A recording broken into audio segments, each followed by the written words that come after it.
Hey guys, Hello Pablo here. I wanted to do a quick audio tutorial on how I draw my TRR, TRS, TRM lines and all that.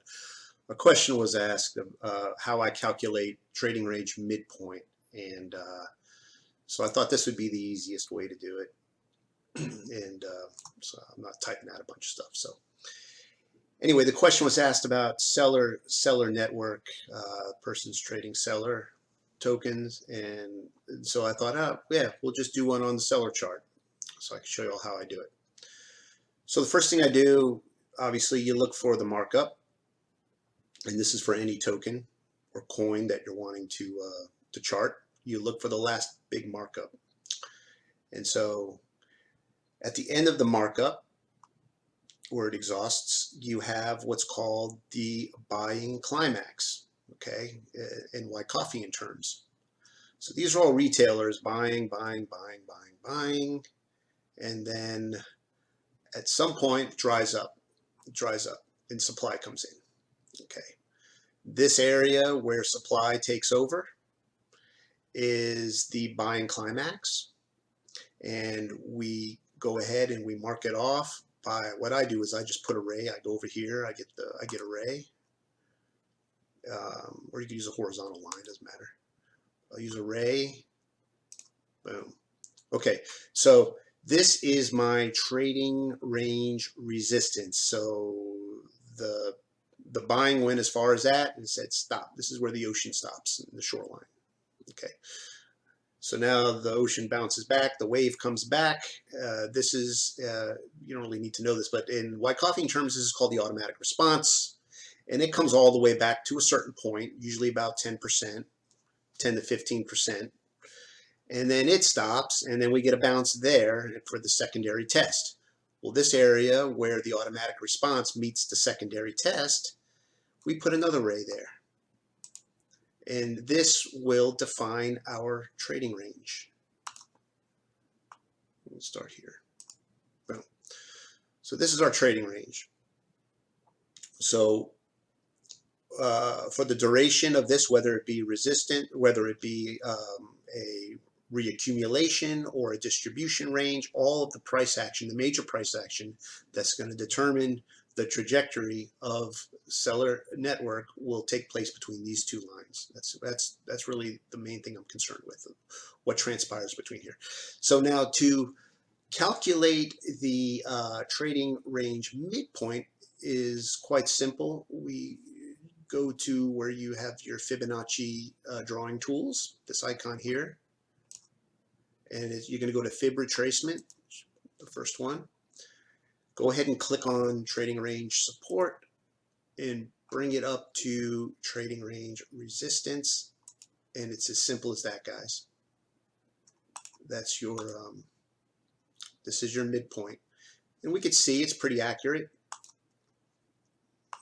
It's already bound. We can see where the price action's bounced in two areas off it. So the market makers are respecting the 0.5 Fibonacci, which is the same as midpoint, and we can kind of get an idea already of what's happening here. Now I look at something like this, and I say, okay, well they're still consolidating. They're still wanting to absorb some of the network tokens. They haven't absorbed enough. There is a bearish order block above TRM, because this is as far as they're allowing the price to go before it's rejected. So we see two rejections off midpoint. And then what happens is it falls, the price falls back down. What they're doing is they're choking out these retail guys who bought high. Maybe they bought all the way up here somewhere, and they held on to their bags and thinking it's going to bounce. Maybe it would bounce and go, it would continue the markup. So they're holding on to it, and so they're saying, we ain't going back up, we're going down. And so these big bearish engulfing candles that you see here, these are, here's one, here's another one. These are the retail guys getting slaughtered, and so they're selling. The their bags, and the bags are being absorbed by the market makers. And so here we have some narrow flat line spread taking place well beneath support, still in the shakeout zone area. And here we have another bleeder right here. They could take it down even more, and then they consolidate a little bit more. They absorb some more. They're wanting to bring it down. They're careful not. They don't want to bring it too far down, because then they don't want guys like me and other sharks or you know, lone wolves out there who know better. They don't want us buying it too cheap.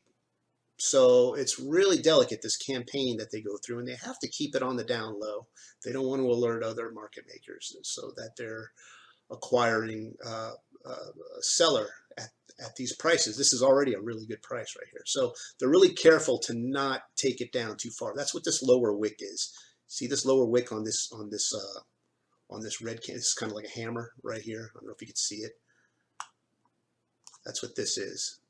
This wick right here is important to me, because this wick on this bull hammer right here is telling me that it's being rejected from going down lower. So they're keeping it in this. They're going to consolidate. They're going to continue to absorb and reaccumulate, and then boom, they bring it back up.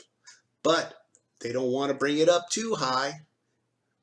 What they're doing is they're testing supply, and so at this point they bring it up to trading range midpoint, and it gets rejected again, and then we see another sell-off.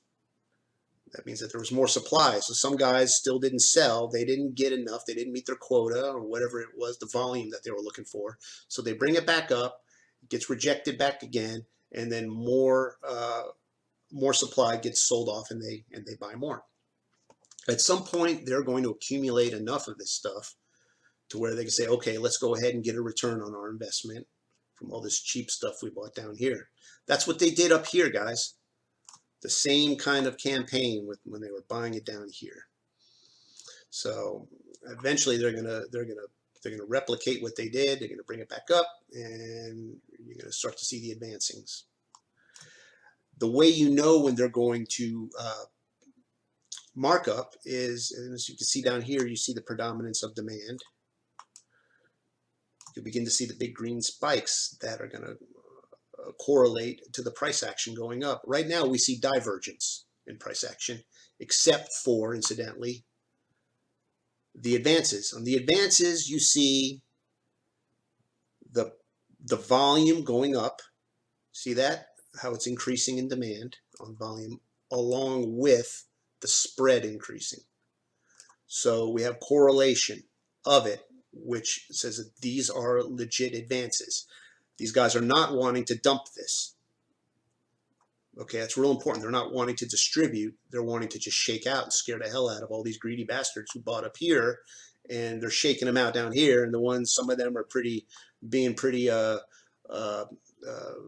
obstinate and not selling, so they're having to go deeper and deeper. But there is a point to where they'll stop going as deep. But when they do pump it back up, the pump is legit. See, these guys are wanting to make money. So that's what this is. But then look here, on the sell-offs, we are getting diminishment of supply. So that tells me that they are going to mark up as well. Demand is king here.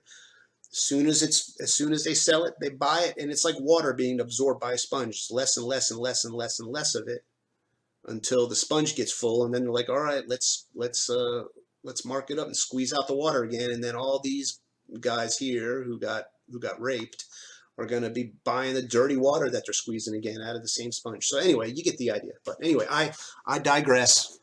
Hopefully this has been a little bit of a help for you, at least on how I calculate the trading range support, trading range midpoint, trading range resistance, and then of course above that we have the Fibonacci zones, but that's a different section concerning the markups. So anyway, guys, thanks for tuning in. Good luck with your trading. Be safe, and we'll talk again soon. Bye-bye.